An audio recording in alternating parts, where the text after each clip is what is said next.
இந்த மாமா சௌக்கியமா? Love you. இவ்வளவு நேரம் பொறுமையா இருந்தவங்க எல்லாருக்கும் என்னுடைய அன்பு. இங்க வந்திருக்க பெரியவங்க எல்லாருக்கும், சித்ராஜ் மாமாக்கு, நலனுடைய குடும்பத்தார் எல்லாருக்கும், சுந்தர் சார், அனந்தராஜ் சார், எல்லாரும் இருக்காங்க, ஷில்பா, கிருதி, கிரண் சார், மாஸ்டர். ரொம்ப ரொம்ப சந்தோஷம் நீங்க எல்லாரும் இங்க வந்திருக்கிறது. நலன் சொன்ன மாதிரி தர்மத்தின் வாழ்வதனை சூதுக்கவும் ஒரு படம் பண்ணிட்டு கிட்டத்தட்ட 10 வருஷத்துக்கு அப்புறமா மறுபடியும் தர்மமே வெல்லும்னு ஒரு படம் பண்ணியிருக்காரு. அந்த நல்லதை மறுபடியும் கொண்டு வந்து சேர்த்ததுக்கு உங்களுக்கு ரொம்ப ரொம்ப நன்றி நலன். நலன் பார்த்தீங்கல்ல, இதுதான் நலன். எல்லாருக்கும் ஒரு டைரக்டர்ஸ் பிடிக்கும். ஆனா எனக்கு தெரிஞ்ச நிறைய டைரக்டர்ஸ்க்கு பிடிச்ச ஒரு ஆள்னா நலன் குமாரசாமின்னு சொல்லலாம். நான் எந்த செட்டுக்கு போனாலும் பசங்க சொல்லுவாங்க, சார் நலன் சார் படம் பண்றீங்களா, நலன் சார் படம் பண்றீங்களான்னு. அவ்வளோ ஃபேன் பாய்ஸ் இருக்காங்க உங்களுக்கு. இவ்வளவு நாள் காய போட்டது பெரிய தப்பு. அவங்க எல்லாரும் வெயிட் பண்ணிட்டு இருக்காங்க இந்த படத்துக்காக. நலன் வந்து ஒரு தக் லைஃபாவே வாழ்ற ஒரு ஆளுங்க. நீங்க பாத்தீங்கல்ல, இங்க வந்து ஒய்ஃபுக்கு சல்யூட் அடிச்சுட்டு போறாப்புல, இப்படி ஸ்கோர் பண்ணிட்டு போய் நமக்கு திட்டு வாங்கி கொடுக்குற ஒரு ஆளு. எல்லாத்துக்கும் அவர்கிட்ட வேற ஒரு பிலாசபி இருக்கும், சனா சொன்ன மாதிரி வேற ஒரு பிஹேவியர் இருக்கும். சுதுக்கவும் பார்த்துட்டு இந்த ஒரு டயலாக் வச்சிருப்பாருல்ல, இந்த வேலையை செய்யறதுக்கு ஒரு குருட்டுத்தனமான முட்டாள்தனம் வேணும், ஒரு குறுக்குத்தனமான புத்தாள்தனம் வேணும்னு. உண்மையாவே நலன் படம் பண்றதுக்குமே அது தேவை. ஏன்னா அவர் சொல்ற ஐடியாவை புரிஞ்சுக்கிறதுக்கு கொஞ்சம் நேரம் ஆகும். அந்த ஐடியாவை புரிஞ்சுக்கிட்டாலும் நம்ம அதை இமேஜின் பண்ணவே முடியாது. எனக்கு 1001 அந்த மாதிரி ஒரு அனுபவம் இருந்துச்சு. செல்வராகவன் ஒரு சீன் எழுதியிருப்பாரு. அந்த சீனை புரிஞ்சுக்கிட்டு நடிக்கலாம் ட்ரை பண்ணா ஒண்ணுமே புரியாது. அவர் வந்து எக்ஸ்பிளைன் பண்ணா மட்டுமே தான் அது புரியும். அப்படி நலனுடைய ஒவ்வொரு விஷயமும் வேற ஒரு பேரலல் வேர்ல்ட்ல ஒரு இமேஜினேஷன் இருக்கும். ஸோ அப்படி எனக்கு நலன் கூட ஒர்க் பண்ணது ரொம்ப ரொம்ப சுவாரஸ்யமா இருந்துச்சு. சுதுக்கவும் பண்ணிட்டு அவர் கூட படம் பண்ண போறோங்கிறப்ப ஜாலியா ஒரு படம், இந்த குழந்தைகளை கடத்தலாம், இல்ல அரசியல்வாதிகளை கடத்தலாம், அப்படி ஏதாவது ஜாலியா ஒரு கதை சொல்லுவாருன்னு பார்த்தா அவர் வாவாத்தியார்னு ஒரு கதையை கொண்டு வந்து கொடுத்துட்டாரு. மறுபடியும் பெரிய சவால். உண்மையா அந்த கதையை கேட்டுட்டு நலன் கூட ஒர்க் பண்ணணும்னு அவ்வளவு ஆசையா இருக்கு. ஆனா இந்த கேரக்டர் நம்மளால செய்ய முடியுமா, நம்ம மெமிக்ரி ஆர்டிஸ்ட் எல்லாம் கிடையாது, நமக்கு இது வருமான நைட்லாம் எனக்கு தூக்கமே வரல. அப்போ வந்து நம்ம நிறைய அந்த கோட்ஸ் எல்லாம் பார்ப்போம் இல்லையா, நம்ம அந்த மோட்டிவேஷனல் வீடியோ எல்லாம் பார்த்துட்டு இருப்போம்ல நைட்ல தெம்பு வேணும்னா. அப்படி பார்க்கும்போது அதுல ஒரு விஷயம் பார்த்தேன். சொல்றேன், சொல்லி முடிக்கிறேன். ஸோ அந்த வீடியோல வந்து ஒரு விஷயம், எந்த விஷயம் உங்களை ரொம்ப பயமுறுத்துதோ, நம்ம எதை பார்த்து ரொம்ப பயப்படுறோமோ அதை போய் நம்ம ஃபேஸ் பண்ணிடணும். அங்கதான் growth இருக்குன்னு சொல்றாங்க. அங்கதான் நீ அடுத்த கட்டத்துக்கு போக முடியும்னு சொல்றாங்க. அப்போ இது ஒரு லைஃப் தான். நம்ம ரொம்ப திரும்ப திரும்ப வந்து பயந்துட்டே இருக்க முடியாது. நம்ம எவ்வளோ வாட்டி ஜெயிச்சாலும் நீ தோத்தது மட்டுமே பேசுற உலகம் தான் அது. அப்படி பயந்துட்டே இருந்தோம்னா புது விஷயம் எதுவும் பண்ண முடியாது. இறங்கி அடிச்சிடணும்னு முடிவு பண்ணி தான் நலன் கூட போய் ஜாயின் பண்ணது. நலன் இருக்கிற ஒரே தைரியத்தில் தான் அந்த படம் பண்ண நான் ஒத்துக்கிட்டேன்னு சொல்லலாம். ஏன்னா இந்த படம் கத்தி மேல் நடக்கிற மாதிரி, ஒன்னு ஜெயிக்கனா இல்லாட்டி நம்மளை போட்டு காலி பண்ணிடுவாங்க இந்த படத்துல. அப்படி ஒரு ரிஸ்கான ஒரு சப்ஜெக்ட் ஒரு ஆக்டருக்கு. ஆனா படமா ஜாலியான படம், என்டர்டெய்னிங்கான ஃபிலிம். அவர் சொன்ன மாதிரி இது ஒரு 80s 90s தமிழ் சினிமாக்குன்னு ஒரு அடையாளம் இருக்கு. நம்ம எல்லாமே நம்ம ரூட்ஸை போய் தேடிட்டு இருக்கோம் இல்லையா. அப்படி தமிழ் சினிமாவுக்கு ஒரு அடையாளமா இருக்கிற மசாலா படங்களுக்கு ஒரு ட்ரிபியூட்டா அந்த படம் இருக்கணும் அப்படிங்கிறது அவருடைய எண்ணம். ஸோ ஒரு ஃபுல் அண்ட் ஃபுல் என்டர்டெய்னர். ஒரு பக்கம் வாத்தியாருங்கிற கேரக்டருக்கு, அந்த கேரக்டருக்குள்ள இப்போ போலான்னு முடிவு பண்ணியாச்சு. உள்ள போனா அவர் ஒரு பெரிய கடல், புரட்சி தலைவர், மக்கள் திலகம், பொன்மன செம்மல்னு அவர் மக்கள் அவருக்கு வச்சிருக்கிற பேர் அவ்வளோ பெரிய பேர். அவரை பத்தி பேசினாலே புல்லரிக்குது எனக்கு. ஏன்னா அவரை பத்தி தெரிஞ்சுக்க ஆரம்பிச்சது இந்த படத்துக்குள்ள போனதுக்கு அப்புறம் தான். Love you boys, love you. இன்னைக்கும் love you guys, love you மக்களே. இன்னைக்கும் நீங்க வந்து ஒவ்வொரு வீட்டுக்கு போனீங்கன்னா அவரோட புகைப்படத்தை பார்க்க முடியும். ஒண்ணு அதுக்கு பொட்டு வச்சு மாலை போட்டு சாமி கும்பிட்டு இருப்பாங்க, இல்லாட்டி பெருமையா அந்த முகத்தை பார்க்கணுங்கிறதுக்காக வச்சிருப்பாங்க. அப்படி ஒரு பெரிய ஐகான். அவர் வெறும் 60s 70s 80s இருந்த ஒரு நடிகர் இல்லை, அவர் ஒரு எமோஷன், அவர் ஒரு தனி சகாப்தம். அவர் மாதிரி யாருமே சொல்ல முடியாது. அவர் வாழ்க்கையில சந்திக்காத கஷ்டம் கிடையாது. ஆனா அவர் மாதிரி மக்கள் நேயம், அவர் மாதிரி தாராள குணம் அப்படி யாருமே நம்ம சொல்லிடவே முடியாது. அவர் சாதாரண ஆள் கிடையாது. அவர் வந்து தமிழ் சினிமாவை மாத்திருக்காரு, தமிழ்நாட்டு அரசியலை மாத்திருக்காரு, எத்தனையோ பேர் வாழ்க்கையை மாத்திருக்காரு. அவர் ரசிகர்களுக்கு நல்லதே சொல்லி, நீங்க நல்லது சொன்னா கிரிஞ்சுன்னு சொல்லும் போது நான் நல்லது தான் சொல்லுவேன், என் ரசிகரும் என்ன மாதிரி தான் இருக்கணும், நல்லதை மட்டுமே சொல்லி கொடுத்து தன் ரசிகனும் என்ன மாதிரியே இருக்கணும்னு பண்ணியிருக்காரு. அவரோட ரசிகர்கள் தண்ணி அடிக்க மாட்டாங்க, தம் அடிக்க மாட்டாங்க. எப்படி அவ்வளோ இன்ஃப்ளூயன்ஷியலா அவர் இருந்திருக்க முடியும் அவங்கிறது ரொம்ப ரொம்ப ஆச்சரியமா இருக்கு. அவர் பாடல்கள் மூலமா அவ்வளோ விஷயங்களை சொல்லிட்டு போயிருக்காரு. இன்னைக்கு வந்து நியாயம் தர்மம் இல்லாட்டி வந்து தன்னம்பிக்கை வேணும்னா இன்னைக்கும் அவர் பாடல்கள் தான் நமக்கு உதாரணமா இருந்துட்டு இருக்கு. அவர் பாட்டை பாடினாலே வைரல் ட்ரெண்டு தான். அப்படி ஒருத்தர் அவர் நம்ம பண்ண போறோங்கிறது ரொம்ப ரொம்ப பயமா இருந்துச்சு. இன்னும் அவரோட பத்தி இன்னுமே பேசிட்டு இருக்கோம். அவர் ஒரு பாட்டுல சொல்லியிருக்காரு, வாழ்ந்தாலும் மறைந்தாலும் பேர் சொல்ல வேண்டும், இவர் போல யார் என்று ஊர் சொல்ல வேண்டும்னு அவரே பாடிட்டு போயிட்டார். தன்னுடைய வாழ்க்கையே மக்கள் பணியா இருக்கணும், மக்களுடைய நன்மை தான் என்னுடைய வேலைனே ஒர்க் பண்ணியிருக்காரு. அதுக்கு முத்தாய்ப்பா தமிழ் நம்மளோட சென்னை சென்ட்ரல் ஸ்டேஷனுக்கு அவரோட பேரை வச்சிருக்காங்க. புரட்சி தலைவர் doctor MGR Chennai central station பேரு. ஒரு நாளைக்கு கிட்டத்தட்ட 400 ட்ரெயின் இங்கிருந்து கிளம்புது. ஒவ்வொரு ட்ரெயின் கிளம்பும் போதும் சென்னை புரட்சி தலைவர் டாக்டர் எம்ஜிஆர் ராமச்சந்திரன் அவர்கள் பேர்ல சென்னையிலிருந்து கிளம்புற ட்ரெயின் ஒரு நாளைக்கு கிட்டத்தட்ட 5000 தடவை அவரோட பேர் அனௌன்ஸ் பண்ணிட்டே இருக்காங்க. அப்படி வாழ்றதுன்னா அப்படி எப்பேற்பட்ட வாழ்க்கையா இருக்கும், அவர் எப்பேற்பட்ட மனிதரா இருக்கும். அவரை நம்ம இங்க கொண்டு வந்து சேர்க்கணுங்கிறது சாதாரண விஷயம் இல்லை. ஸோ தொடர்ந்து அவர் படங்களையே பார்க்கறது, இன்ஃபேக்ட் சிலம்பம் கிளாஸ்லாம் போய் ரொம்ப நாள் ஆயிடுச்சு. நான் தெரிஞ்சு இந்த ஷூட்டிங் டைம்ல காலையில 1 hour ஈவினிங் 1 hour ஷூட்டிங் போயிட்டு வந்துட்டு முன்னாடியும் கண்டினியூஸா ஒரு 1 month ப்ராக்டிஸ் பண்ணேன். அனலாரிஸ் மாஸ்டர் தான் கூட நின்று அவங்க அப்பா கதையெல்லாம் சொல்லி, இன்ஃபேக்ட் வி ரியலி என்ஜாய். இது எங்க ஜென்ரேஷனோட ட்ரிபியூட்டா சொல்லலாம். இது ரொம்ப பக்தியோட அந்த கேரக்டர் பண்ணியிருக்கோம்னு நான் சொல்லுவேன். எவ்வளவு சின்சியரா அந்த கேரக்டர் அப்ரோச் பண்ண முடியும்.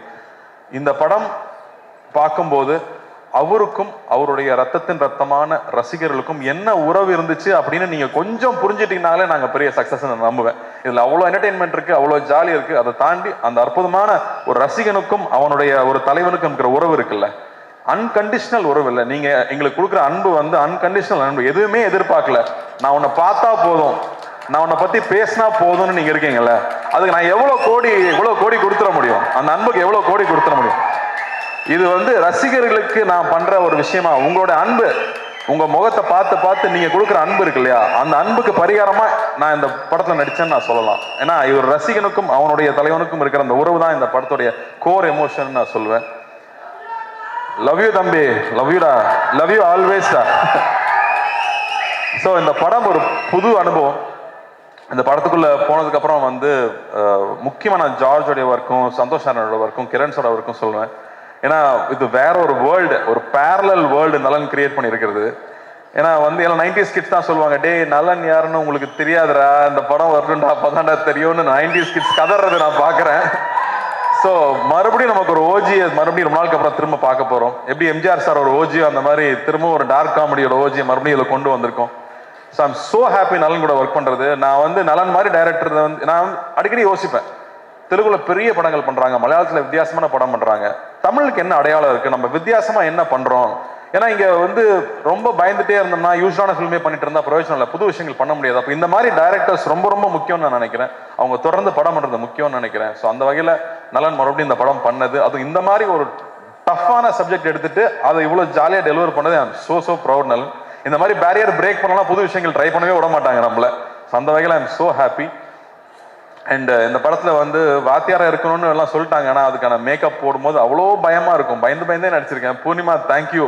ஐ திங்க் ஒவ்வொரு காஸ்டியூமும் ஒரு 10-15 தடவை கரெக்ட் பண்ணியிருப்போம். பொறுமையாக ஒவ்வொன்றும் பர்ஃபெக்ஷன் வர வரைக்கும் பண்ணி கொடுத்துட்டே இருப்பாங்க.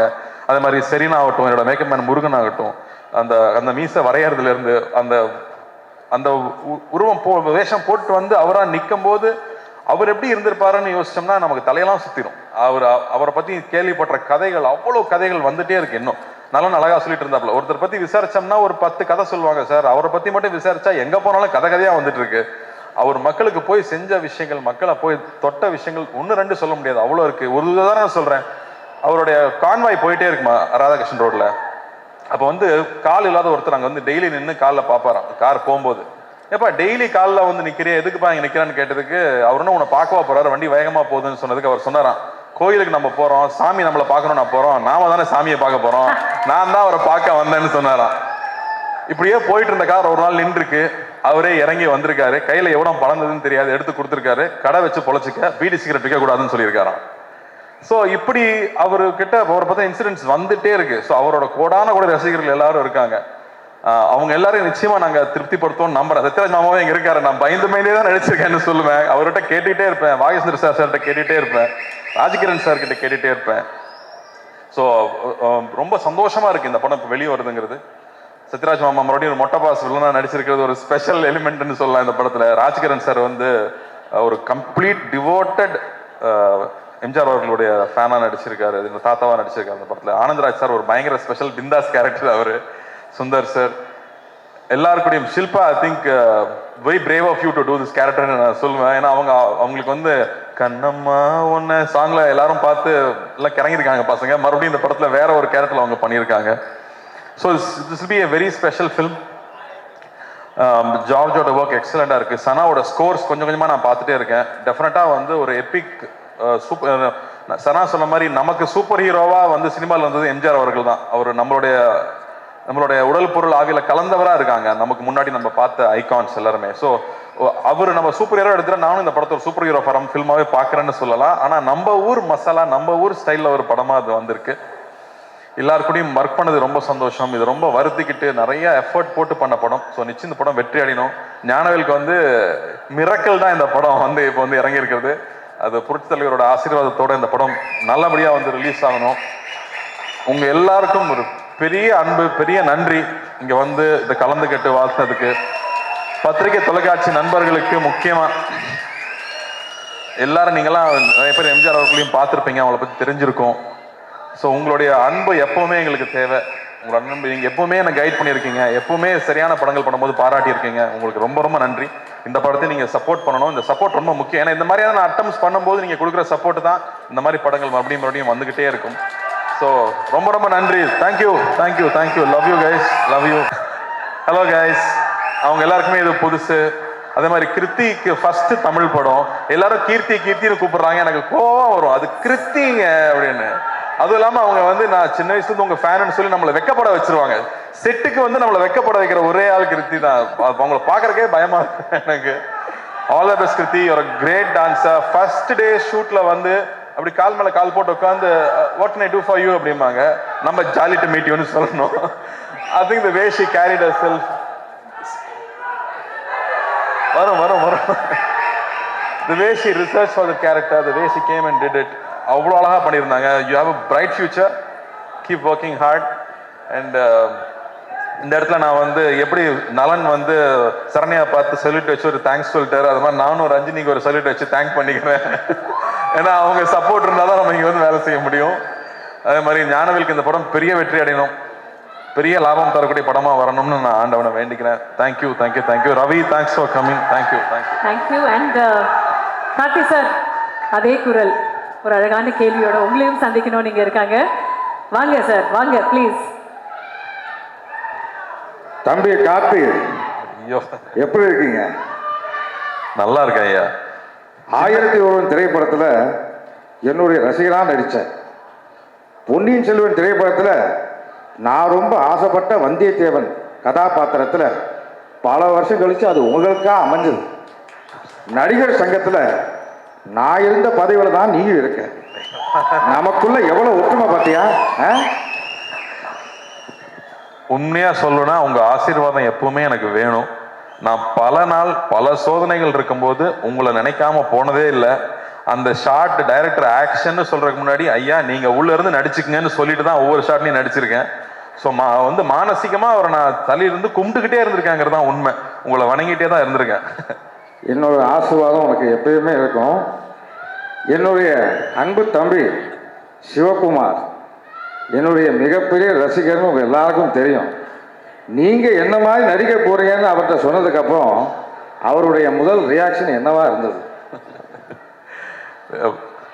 வாத்தியார்னு ஏன் சொல்றாங்கன்னா, எத்தனை சூப்பர் ஸ்டார் வந்தாலும் எல்லாத்துக்கும் பாதை போட்டு கொடுத்தது அவர் தான் வாத்தியார். அதனால அது பண்றப்ப ரொம்ப கேர்ஃபுல்லா இருக்கணும் அப்படின்னு சொன்னது. அண்ட் அதுக்கு எவ்வளவு மெனக்கெட்டுக்கணுங்கிறது. அப்பா கூட அவர் நடிச்சிருக்காரு.